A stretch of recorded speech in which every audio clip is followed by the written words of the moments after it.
We're going to talk about maintenance. If you follow me pretty quick, we're going to talk about oil changes. If you follow me, this is my shop, by the way. If you follow me, see, because can you stay up with me? I know you're young, but I don't know if you can move like you're young. Come on. We are doing head gaskets on a car, and the oil was filthy. The car was not taken care of. It's got timing change. The timing change on this is timing change for a Dodge, and this car, the oil change was not changed enough, neither was the coolant, so he's paying the price.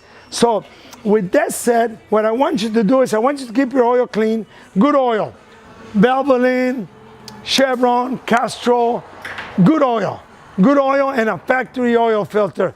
With that said, you can call me with any of your questions. Francisco's Automotive. If you're looking for a Jeep, Chrysler, Dodge, I'm in Huntington Beach between Beaches and Gothard on Slater. Call me with any of your questions, 714-375-2661. Thank you for watching the video.